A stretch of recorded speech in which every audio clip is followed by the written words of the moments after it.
అంశం సరైనదేనని మీకు అనిపిస్తే దయచేసి నలుగురికి షేర్ చేయండి. నా సిబిఆర్ మీడియా ఛానల్ను సబ్స్క్రైబ్ చేయండి. ముఖ్యంగా నిర్భయంగా నిజాన్ని మీ కామెంట్ ద్వారా తెలియజేయండి. ప్రభుత్వం మారింది, పాలకులు మారారు. 5 ఏళ్లుగా మూతపడిన అన్నా క్యాంటీన్లు మరికొద్ది రోజుల్లోనే తెరుచుకోనున్నాయి. అన్నార్తులకు ఆహారాన్ని అందించే సర్కారీ క్యాంటీన్లు సర్వాంగ సుందరంగా రూపుదిద్దుకోనున్నాయి.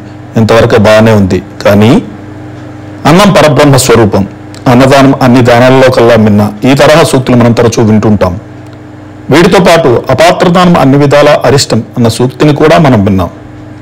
ఆకలితో ఉన్న పేదవానికి తిండి పెట్టడం ఎంత పుణ్యమో, ఆర్థికంగా దారిద్ర్యపరంగా పరిపుష్టిగా ఉన్నవానికి అతి తక్కువ ధరకే ఆహారాన్ని అందించడం సోమరిపోతలను పెంచి పోషించడమే అన్న వాదనలు వినవస్తున్నాయి. ప్రపంచమంతా ఆకలి అనే బ్రహ్మరాక్షసు వల్లే సమతూకమవుతుందన్నది నిర్వివాదాంశం. అదే కనుక లేకుంటే కష్టానికి విలువ లేకుండా పోతుంది.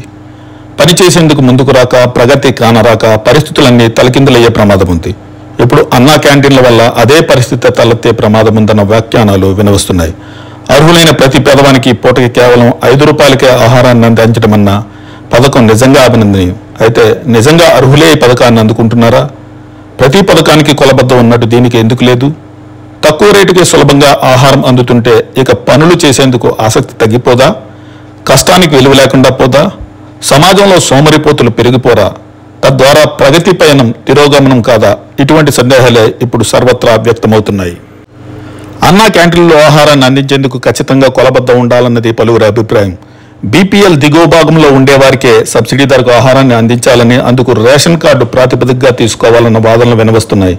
అన్నా క్యాంటీన్లో ఆహారాన్ని బుద్ధించాలంటే రేషన్ కార్డు తప్పనిసరైన నిబంధన అమలు చేయాలి. అయితే దొంగ రేషన్ కార్డులు కూడా కోకొల్లో ఉన్నాయన్నదే కాదనలేని సత్యం.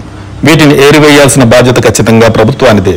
ఇంటిల్లిపాదికి ఒకే రేషన్ కార్డు ఉంటుంది కదా అన్నది కొందరు వాదన. రేషన్ కార్డులకు నకలు తీసుకుని ఈ సమస్యని ఎదుర్కోవచ్చు. ఈ తరహా చర్యల వల్ల ఖచ్చితంగా పేదవానికి న్యాయం జరుగుతుంది. అలాగే అపాత్రదానం అయ్యే అవకాశం కూడా తగ్గుతుందని, తద్వారా రాష్ట్ర ఖజానా మీద కూడా కొంత మేర భారం తగ్గుతుందన్న వాదనలు వినవస్తున్నాయి. ఈ మేరకు దృష్టి సారించారు.